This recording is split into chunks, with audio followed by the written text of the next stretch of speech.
जय माता दी, आप सभी का बहुत-बहुत वेलकम है माँ भवानी की बेटी यूट्यूब चैनल में। आज की का जो वीडियो का टॉपिक है वो है कि सवारी जिन पे आती है तो देवी-देवताओं को भोग देना चाहिए, क्यों देना चाहिए? मैंने क्या भोग दिया था? मैं अपना एक्सपीरियंस भी आप लोगों के साथ शेयर करूँगी कि माँ ने मुझसे क्या-क्या भोग माँगा था। कोई आइडिया नहीं था और ना ही मैंने सोच विचार करके ये रास्ता चुना है कि इस मार्ग पे मुझे जाना है या फिर देवी-देवताओं को किस तरीके से हैंडल करना है, उनको क्या देना है, अगर जिन पे शक्तियाँ आती है तो उनसे कैसे बातें करना है, तो ये मैं नहीं जानती थी। मेरे साथ मेरी जो जर्नी है यहाँ तक की, तो उसका मैं एक भाग आज आपको वो बताने वाली हूँ जिसमें देवी-देवताओं ने मुझसे भोग माँगा था। आप सभी के जो भी मैंने वीडियोज़ डाले हैं, उन सभी को एप्रिशिएट करने के लिए, आप लोगों के लाइक के लिए, शेयर के लिए बहुत-बहुत दिल से मैं आभार प्रकट करती हूँ एंड जितना हो सके वीडियो को लाइक, शेयर एंड सब्सक्राइब करना मत भूलिएगा, बेल आइकन दबाना मत भूलिएगा एंड आप लोग बहुत ऐसे लोग हैं जो कि अभी न्यू सब्सक्राइबर आए हैं इस माँ भवानी की बेटी यूट्यूब चैनल पे, तो उन सभी का मैं हार्दिक अभिनंदन करती हूँ कि माँ भवानी आप सभी को ब्लेसिंग दे कि आप अपने लाइफ में अपने जो भी आप जिस भी धर्म से आप बिलोंग करते हो तो आप अपने देवी देवता को मानते हुए जो भी आपके इष्ट हैं उनको आप मानते हुए आगे आप बढ़े लाइफ में। यही मेरी माँ से दुआ है, माँ भवानी से मेरी यही दुआ है आप लोगों के लिए। तो इस लाइफ की जो जर्नी है मेरी, उसमें मैं उस पार्ट को बताऊंगी कि मैं बिल्कुल भी नहीं जानती थी। आफ्टर ये उस समय की बात है जब माँ की जो प्रतिमा है मेरे यहाँ पर वो नहीं आई थी, उससे पहले की मैं बात बता रही हूँ। होली जो ये 2024 का जो होली था, तो उस वक़्त मेरे साथ ये चीज़ें हुई कि जो होला अष्टक होता है, वो भी मुझे नहीं पता था कि होला अष्टक जैसी चीज़ें होती हैं। ये सारी जो बातें हैं, वो मेरे लिए बिल्कुल न्यू है, ठीक है? तो मुझे ये सारी बातें ऑटोमेटिक कॉन्शियसनेस में या आप बोलिए कि जो माँ है मुझे ना कहीं से बता देती है सपने में या फिर जब मैं बैठूँ या कोई कान में कोई बोल के चला जाए, तो इस तरीके से मेरे साथ चीज़ें होती थी। तो उस वक़्त की बात है कि ये जो होली का समय था, तो होली के टाइम पे मुझसे माँ ने भोग माँगा, शक्तियों ने मुझसे भोग माँगा और जो भी शक्तियों ने मुझसे भोग माँगा है, मैंने उन सभी को पूर्ण किया है। मैं एक ऐसी पर्सन हूँ कि माँ ने जब से मैंने माँ को पाया है, जब से माँ ने मुझे दर्शन दिए हैं 2023 उसके बाद से मैं उनकी सारी बातें मानती हूँ। चाहे मुझे किसी भी हद तक जाना पड़े, मैंने उनकी हर बात मानी है आज तक। बिल्कुल आप मुझे समझोगे कि मैं इंसेन हूँ, पागल हूँ, लेकिन मैं हूँ। मैं उनको पागलपन की हद तक मैंने उनकी बात मानी है। अपना करियर, अपनी हर वो चीज़ जो माँ ने मुझसे बोला है करने को और जब उन्होंने बोला है उसी टाइम कुछ ऐसी चीज़ें एक्स्ट्रा बर्डन मेरे ऊपर आ जाती थी, कुछ एक्स्ट्रा चैलेंजेस आते थे लाइफ में और उसको मैंने बिल्कुल अपॉर्च्युनिटीज़ की तरह लिया है और उस सारी चीज़ों को कंप्लीट किया है जो माँ ने मुझे बोला था करने को। तो मैं भोग पर आती हूँ। अगर आप एक सवारी वाले व्यक्ति हैं या फिर आपको सवारी को प्रसन्न करना है, किसी भी तरीके की सवारी, देवी देवताओं की, कुल देवी देवताओं की, आपके पितरों की सवारी, किसी भी तरीके की सवारी अगर आपके साथ है, तो उनको आप कैसे खुश करते हैं? जो सवारियाँ होती हैं, ठीक है?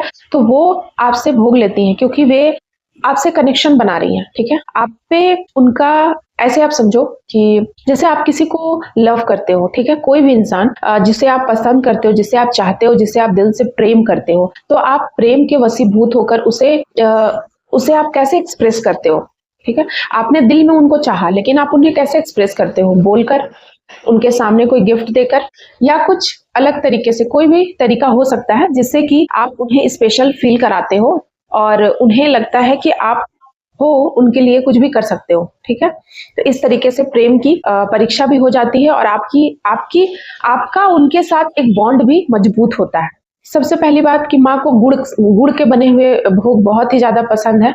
आप जिस भी डेटी को मानते हैं मैं नहीं जानती हूँ, लेकिन मैं अगर आप माँ के भक्त हैं, तो मैं उनके रिगार्डिंग मैं आपको बातें बता रही हूँ कि जो माँ है वो मुझसे गुड़ का प्रसाद बनवाई थी। गुड़ के जो गुलगुले बनते हैं, वो मैंने माँ को चढ़ाया था। 8 डेज़ अलग-अलग दिन अलग-अलग चीज़ें मुझसे माँ ने माँगी थी। एक दिन नारियल का भोग माँगा था, एक दिन बतासा माँगा था, एक दिन व्हाइट वाली मिठाई माँगी थी, काजू कतली और इस तरीके से ऐसा समझिए कि वो माँ नहीं माँगती हैं। एक्चुअली माँ के जो गणदूत होते हैं, जो भी शक्तियाँ आपके साथ चलती हैं, वो माँ के ही अंडर में आती हैं। तो माँ उनको आपके पास भेजती हैं जो शक्तियाँ जो एक सुप्रीम पावर है, तो सुप्रीम पावर के ही अंडर में बहुत सारे लोग आते हैं, तो वो आपसे इस तरीके की चीज़ें करवा के देखते हैं, ठीक है? जैसे कि मेरे साथ क्या हुआ कि मैं होली के टाइम पे होला अष्टक के टाइम पे मुझे हर दिन सवारी आने लगी, हर दिन, खुद ही आ जाती थी, ठीक है? कोई पर्पस नहीं था, ना ही मेरे पास कोई पूछा लेने आता था, ना ही किसी टाइप की कोई मुझे कोई ज़रूरत थी किसी की कि मैं किसी को बता पाऊँ, है ना? ऐसी कोई मतलब कोई नीड नहीं थी। जैसे कि अभी माँ आती हैं तो अगर कोई मेरे यहाँ कोई आता है ऐसा इंसान पर्सन जो कि किसी तरीके से पीड़ित है, नेगेटिविटी से पीड़ित है या फिर उसे कोई सवाल है ऐसा, तो वो माँ अपनी इच्छा से आती है। मैं नहीं बुलाती हूँ। मैंने माँ को कभी नहीं बुलाया है। मैं बता दूं कि मैं ऐसी इंसान हूँ कि मैंने माँ को अपने लाइफ में कभी नहीं बुलाया। अभी तो उन्होंने कहा है कि तुम जब बुलाओगे आएंगे, बट मैंने उन्हें कभी नहीं बुलाया। मैं उन्हें डिस्टर्ब ही नहीं करना चाहती हूँ। मैं उनसे इस हद का प्रेम करती हूँ कि मैं उन्हें डिस्टर्ब नहीं करना चाहती हूँ, लेकिन वो आती हैं उस वक्त जब किसी तरीके का कोई लोग आते हैं मेरे पास जो नेगेटिविटी से पीड़ित होते हैं या जिनके घर में कोई बुरी शक्तियां होती हैं, तो उस वक्त माँ आती हैं। ये मैंने अभी तक के जर्नी में देखा। तो मैं आज भोग पे बात कर रही हूँ। देखिए, भोग बहुत ही इंपॉर्टेंट होता है। अगर आप शक्ति के उपासक हैं और किसी भी शक्ति के उपासक हैं, चाहे आप हनुमान बाबा के हो, हनुमान जी के हों, पंचमुखी हनुमान के हों, माता रानी के हों, ये सारी शक्तियां हैं जो कि इस वर्ल्ड में, इस कलयुग में उनका अस्तित्व है पूरे तरीके से, और वो आपको बहुत ही ज्यादा प्रोटेक्ट करती हैं। और मुझे ऐसा लगता है कि कलयुग में हर किसी को शक्ति की पूजा करनी चाहिए। ये मैं अपने एक्सपीरियंस से बोल रही हूँ, जो मैंने आज तक सीखा है, देखा है, अभी तक का जो मेरा एक्सपीरियंस रहा है, उस बेसिस में मैं आपको बता रही हूँ। तो चीजें इस तरीके से हुई कि होला अष्टक जो होती है, इस बार शायद जो होली थी वो 24 या 25 इसी तरीके से थी। तो होलिका दहन तक होला अष्टक मानते हैं। तो उससे 8 दिन पहले 16-17 से ही मेरे ऊपर माँ आने लगी हर दिन, मतलब सपने में ही आ जाती थी। और उस वक्त मेरे यहाँ मेहमान आए हुए थे, मेरे यहाँ कुछ मेंबर फैमिली के एक्स्ट्रा, तो मेरे ऊपर ज्यादा बर्डन था, उनको भी देखना था। और ऐसी सिचुएशन में माँ डालती है। अगर आप सिचुएशन की बात करोगे कि माँ कैसी परीक्षा लेती है, तो ऐसी ही सिचुएशन, अगर आप गृहस्थ हो तो इस तरीके की सिचुएशन में डालती है कि आपको एक तरफ मेरे पे शक्तियां आ रही हैं और शक्तियों ने शक्तियां अपना काम कर रही हैं, मंत्र दे रही हैं, बातें बता रही हैं और भोग वगैरह वो बोल रही हैं कि आज तुम्हें ये लगाना है। दूसरा कि घर में आपका एक्स्ट्रा काम था, मेरे को घर में एक्स्ट्रा काम, एक्स्ट्रा चीजें बढ़ गई हैं, हर चीज देखना है। हर किसी की फैमिली में बड़े मेंबर वे लोग बीमार हैं, उन लोगों को भी देखना है, उन लोगों को सर्व करना है टाइम पे। और मुझे शक्तियों ने ये बात बोला है कि अब तुम्हें ये चीज देना है, करना है। तो मैं इस तरीके से मुझे बहुत ही ज्यादा बर्डन का सामना करना पड़ता था, लेकिन मैं इसे अपॉर्चुनिटी की तरह लेती थी। और मैं माँ को अगर प्रॉमिस किया है कि मैं ये बनाकर दूंगी, तो मैं बनाकर देती थी। मुझे जैसे ही माँ ने मांगा कि आपको इस तरीके का भोग देना है, तो वो मैंने दिया है उनको हर दिन। देखिए, भोग बहुत ही इंपॉर्टेंट होता है सभी शक्तियों के लिए, क्योंकि भोग से वो ग्रो करते हैं, आपको हेल्प करते हैं आगे चल के। ऐसा नहीं है कि मुझसे बहुत लोग प्रश्न करते हैं कि शक्तियों को कौन सा भोग दे, तो उसी के रिगार्डिंग में ही मैं ये वीडियो बनाई हूँ कि मुझसे माँ ने जो शक्तियों ने मांगा था, क्योंकि मैंने आपको बोला कि मेरे कोई गुरु नहीं है, तो जो शक्तियों ने मुझे गाइड किया यहाँ तक जैसे जैसे, वही मैं करते आई हूँ। तो जब शक्तियों ने मुझे बोला कि तुम्हें इस तरीके से पूजा करनी है, तो मैंने बिल्कुल उसी तरीके से पूजा की। उन्होंने मुझे बोला कि इस तरीके से हवन करना है होली वाले दिन, तो मैंने उस तरीके का हवन भी किया। तो सब कुछ मुझे उन्होंने ही गाइड किया है, ठीक है। तो मेरी जो गुरु है ना, वो भी वही है। तो उस तरीके से उन्होंने मुझे गाइड किया, उन्होंने मुझे बताया कि तुम्हें इस तरीके से, और शक्तियां मेरे पे हावी होती तो मुझे वो सारी बातें बोलनी पड़ती जो कि घर वाले लोगों को भी मुझे हर्ट करना पड़ा, क्योंकि कुछ लोग ऐसे हैं, फैमिली में होते ही हैं, सबके फैमिली में, जिनको चूंकि वो उनका काम है, वो वो पूरे घर को प्रोटेक्ट करती हैं, ठीक है, आपके पूरे घर को। तो घर के जो फैमिली मेंबर हैं, वे लोग भी अगर किसी तरीके का कोई गलत काम करते हैं या कोई गलत रास्ते पे जाते हैं, तो फिर शक्तियां आपके थ्रू उनको कहीं ना कहीं अलर्ट करवाती हैं, सावधान करवाती हैं। लेकिन अगला इंसान क्या है कि हर किसी का अपना ईगो होता है, हर कोई अपना ईगो सेट करके रखा है, और आपको कोई उस तरीके से नहीं देख पाता है कि आप अगर देख भी पाता तो लोग मानते नहीं हैं, क्योंकि किसी पे भी आप अगर किसी तरीके का बात बोलोगे, पर्सनली मैं तो किसी को कोई बात नहीं बोलना चाहती हूँ। अगर कोई गलत कर रहा है तो वो उसका कर्मा है, लेकिन क्योंकि शक्तियां मेरे पे हावी हैं और वे मुझसे बुलवाती हैं, तो मुझे बोलना पड़ता है नहीं चाहते हुए भी। और जब मैं बोलती हूँ तो लोग हर्ट होते हैं और फिर वे मुझसे दुश्मनी निकालने लगते हैं, उनको लगता है कि यही बोल रही है। तो इस तरीके की भी चीजें मेरी लाइफ में हुई है। वो सब तो खैर मुझे उन सभी का कोई गिल्ट नहीं है, क्योंकि मैंने कुछ गलत नहीं किया है। और अगर लाइफ में जो सही है उसके लिए बोलना भी चाहिए, ठीक है। अगर आपके कड़वा बोलने से कोई सुधर जाता है, कोई सही हो जाता है, तो वो ज्यादा बेटर है एज कंपेयर टू ये कि आप किसी को बचा रहे हैं, आपको पता है कि वो गलत है लेकिन आप उसको प्रोटेक्ट कर रहे हैं कहीं ना कहीं, और फिर एक दिन आप वही बातों को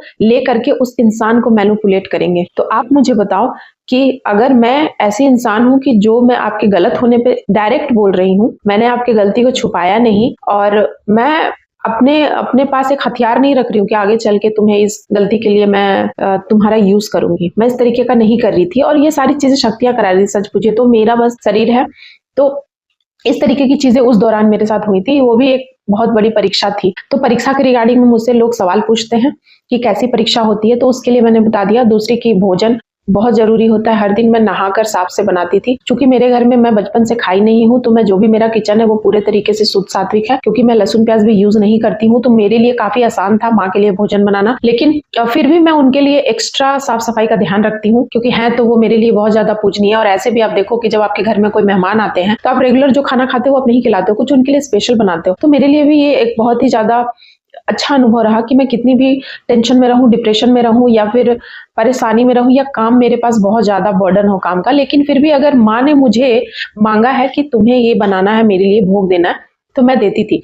और उस दौरान मेरे साथ होता था कि जब मैं भोग बनाकर उनके पास लेकर जाती थी, तो मुझे सुबह से मेरे पास बहुत काम रहता था उन दिनों, क्योंकि लोग आए हुए थे, एक्स्ट्रा तो काम था ही। और दूसरा कि मैं भोग बना करके माँ के पास जाती, मुझे 11 बज जाते थे। मैं सुबह से लगी रहती, बहुत कोशिश करती थी कि मैं 9 बजे तक कर लूं, पर नहीं हो पाता था सारी चीजें। मेरे छोटे बच्चे भी थे, तो मैं जाती थी, पूजा करती थी। और पूजा करते वक्त ही जब माँ को मैं भोग लगाती थी, तो माँ वह जस्ट आ जाती थी बॉडी में, एंड उनकी सवारी। और फिर वो चीजें वो मेरे लिए बहुत ही नया एक्सपीरियंस था, क्योंकि मैं समझ ही नहीं पा रही थी एक्चुअली कि क्या है। एक रश में थी, एक तरफ काम का था सारा प्रेशर, एक तरफ शक्तियां मुझे बात कर रही थी, तो मैं बस करना था मुझे। मैंने कुछ सोचा नहीं कि इसको करने से क्या होगा, या मैंने किसी से पूछा ही नहीं कि कोई ऐसे इंसान से मैं पूछूं, किसके पास जाऊं। मेरे पास कोई है भी नहीं, था भी नहीं, और मुझे समझ ही नहीं आ रहा था, और ना ही मेरी बातों को कोई समझता था दूर दूर तक। मैं रिलेशन में भी अगर किसी को थोड़ा बहुत भी नॉलेज है इस बारे में, अगर मैं बताती भी थी तो लोग वैल्यू नहीं देते थे। लोग बोलते थे कि मेरा ये वहम है, वहम बोल करके टाल देते थे। तो लेकिन मुझे पता था कि मेरा वहम नहीं है, मैं पूरा श्योर थी कि मेरा वहम नहीं है, ये चीजें वास्तव में हो रही हैं। और फिर माँ जो है आकर के भोजन ग्रहण करती थी, और कंटिन्यूअस उस समय का ऐसा समय था कि कंटिन्यूअस हर दिन माँ ने भोग ग्रहण किया था। उस समय माँ की प्रतिमा नहीं आई थी, ओनली फोटो थी मेरे घर पे। और होली बीता, आप देखो होली बीता है, और होला अष्टक के बाद होली वाले दिन मैंने हवन किया है।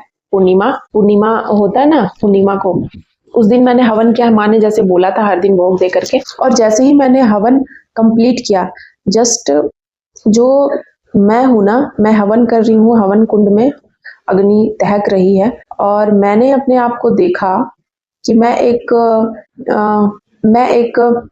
रॉयल ब्लू, जो मोर के पंख का जो कलर होता है, उस तरीके की साड़ी मैंने पहनी हुई है। मैं बिल्कुल सपने में नहीं थी, मेरी आंख खुली हुई थी, मैं ही थी वो जो उस तरीके की साड़ी पहनी हुई थी, और मैं कहीं चल रही थी अपने आप से। और उस समय से ना मुझे सिद्धि बोलो या फिर माँ की कृपा बोलो, कि उसके बाद से ही मैं स्पिरिट से बात करने लगी हूँ। और बहुत सारी आत्माएं मुझसे कनेक्ट होती हैं, जहाँ पे भी मैं जाती हूँ, बाहर भी निकलती हूँ, तो बहुत सारी आत्माएं मेरे साथ आ जाती हैं। और बहुत जितने भी आती हैं अच्छी आत्माएं, जो मुझसे मोक्ष चाहती हैं, जिनको मोक्ष नहीं मिला, जिन्होंने अपने आप को मार दिया, डिप्रेशन में आकर, परेशान होकर उन्होंने आत्महत्या कर लिया, सुसाइड कर लिया, या किसी वजह से किसी के दबाव में आकर चीजें की हैं। तो वैसे लोग जो अपने शरीर को खत्म करने की भी सजा मिलती है, पनिशमेंट मिलती है, जो रूल है इस यूनिवर्स का, क्योंकि आपको भगवान ने दिया है इस शरीर, तो उसका उपयोग करना होता है। उसको आप अगर सोचते हैं कि इसको खत्म कर देंगे और सारी चीजें खत्म हो जाएंगी और आप मोक्ष को प्राप्त कर जाओगे, ऐसा नहीं होता है। तो आपको लड़ना है यहाँ पर। तो ऐसी आत्माएं मेरे पास आती हैं और उस तरीके से फिर मैं कम्युनिकेट करती हूँ, टेलीपैथिकली भी मैं बात करती हूँ आत्माओं से। और बहुत सारी आत्माएं आती हैं जो कि मुझे बताती हैं अपना दुख दर्द। बहुत सालों से आत्माएं तड़प रही हैं, तो उस वक्त से मुझे ये सारी चीजें पता चली है। और तब से लेकर अभी तक बहुत लोग का केस मेरे पास आता है जिसमें वे लोग, उनके फैमिली मेंबर किसी तरीके का डेथ हो गया या कुछ चीजें उनके साथ हुई हैं गड़बड़, तो वे सारी आत्माएं कनेक्ट हो जाती हैं। कुछ बहुत ज्यादा जिद्दी होती हैं जो नहीं मानती। तो इस तरीके से मेरे साथ चीजें हुई और उसके बाद ही माँ की प्रतिमा आई मेरे घर। और उसके बाद से ही तो मैं आपको बता चुकी हूँ कि जो माँ की प्रतिमा आई है उस दिन भी, उसकी भी स्टोरी मैं बताऊंगी कि माँ की जो प्रतिमा आई है तो उस दिन मेरे साथ क्या हुआ था और कैसे माँ जो सवारी है, जो शक्ति है एक, ठीक है, कोई भी ऐसी शक्ति जो मेरे पे सवार हो जाती है और वो अपना काम करवाती है, ठीक है। तो इस तरीके की चीजें होती हैं। मैं जो नहीं बोलना चाहती हूँ वो चीजें मुंह से निकलती हैं, मैं जो नहीं करना चाहती हूँ वो चीजें होती हैं। लेकिन आज तक कभी कोई गड़बड़ नहीं हुआ, कोई गलत काम मैंने नहीं किया है, ठीक है। तो ये सारी चीजें होती हैं। और भोग के बारे में मैंने आपको बता दिया। वीडियो काफी लंबा हो चुका है और भी मैं बातें आपको बताऊंगी अपनी लाइफ की। एंड माँ मेरे साथ कैसे आई, मुझे सवारी किस तरीके से आती है और फिर माँ ने मुझसे क्या क्या कराया और कितनी सारी शक्तियों से मैं अटैच हो चुकी हूँ और मेरे साथ क्या क्या होता है।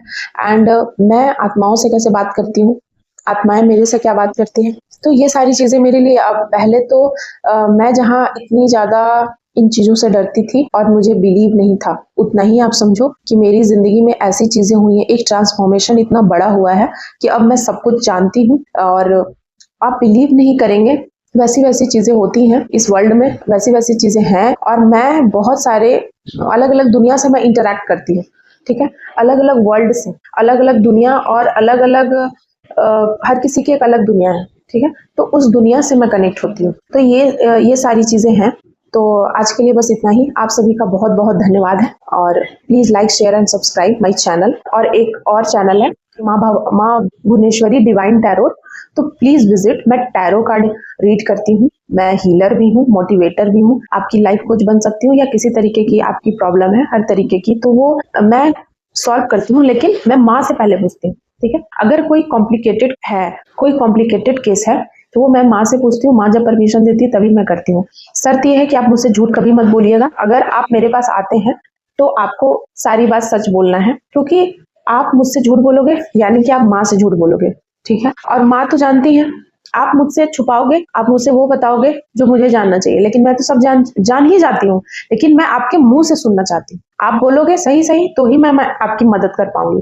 लेकिन आप मुझे डबल क्रॉस करोगे, आपको लगेगा कि इसे नहीं बताते हैं सारी बातें, इससे काम करवा लेते हैं, तो आप ये मत समझना कि मैं बिल्कुल इसी तरीके से आपके साथ बिहेव करूंगी कि मुझे कुछ नहीं पता है, क्योंकि वो ऊपर का ऑर्डर आता है, ठीक है।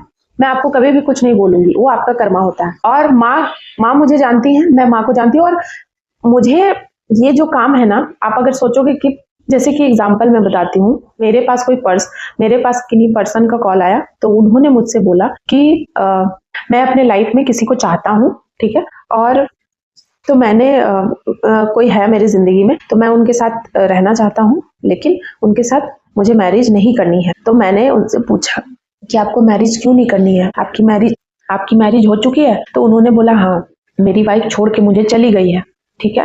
और मुझे अपने जीवन में बहुत अकेलापन फील होता है, इसीलिए मुझे कोई चाहिए। मुझे शादी नहीं करनी क्योंकि मेरे बच्चे बड़े हैं। मैं बस चाहता हूँ कि कोई मेरे साथ कमिटेड रिलेशनशिप में रहे, वो कहीं और न जाए, मैं कहीं, बहुत ज्यादा हम लोग कमिटेड हो, एक दूसरे के लिए लॉयल हो। और बस मुझे फ्रेंडशिप, इस तरीके की सारी रिलेशनशिप मुझे चाहिए। और जैसा कि शादी में होता है, लेकिन बस शादी नहीं करेंगे, ठीक है। उन्होंने मुझसे झूठ बोला। उनकी पत्नी थी ऑलरेडी और एक और भी उनकी समस्या थी। वे बहुत ज्यादा फाइनेंशियली परेशान थे, तो उन्होंने मुझसे झूठ बोला। मैं उनसे सच, मैं अगर बोल देती कि इस तरीके से हैं, मैं उनसे बार बार पूछ रही थी, लेकिन वे मुझे बोले कि नहीं, मेरी वाइफ ने मुझे छोड़ दिया है। और फिर जब चीजें मैंने उन्हें बताया, माँ से पूछा लेने के बाद भी कि देखिए माँ का ऐसा है, आपको ऐसा नहीं करना है, तो उन्होंने बोला कि हाँ मेरी वाइफ है, लेकिन मैंने आपको बोला ही नहीं है कि मेरी वाइफ है, ये आपको गलती हुआ सुनने में। तो इस तरीके से वे मुझे बुद्धू बना रहे थे। आपको क्या लगता है कि मैं यहाँ बुद्धू बनने के लिए बैठी हूँ? क्या आप मुझे बुद्धू बनाएंगे, बेवकूफ बनाएंगे? सीरियसली, मैं लोगों को इसलिए कुछ नहीं बोलती हूँ कि वे शर्मिंदा ना हो, मैं इतना उनका ख्याल रखती हूँ। मैं चाहे तो मुंह पे बोल सकती हूँ, लेकिन मैं नहीं करना चाहती हूँ शर्मिंदा, क्योंकि मोस्टली मेरे पास लोग आते हैं सब मुझसे उम्र में बड़े होते हैं, तो कहीं ना कहीं मुझे नहीं नहीं मन करता है बोलने का। अगर वो सामने से मुझे सब कुछ खुल के बोलते हैं तो मेरे लिए आसान हो जाता है उनको सही गलत समझाना बताना, लेकिन अगर वो सामने से ही मुझसे झूठ बोलेंगे तो मैं कैसे उनको समझाऊंगी, कैसे बोलूंगी। तो आशा करती हूँ कि आपको ये बात समझ में आई होंगी। वीडियो काफ़ी लंबा हो चुका है, सो नेक्स्ट वीडियो मैं जल्द ही बनाऊंगी और भी चीज़ें आपको बताऊंगी। इसके रिगार्डिंग में अगर आपको कोई प्रश्न है तो आप पूछ सकते हैं। जय माता दी, हर हर महादेव।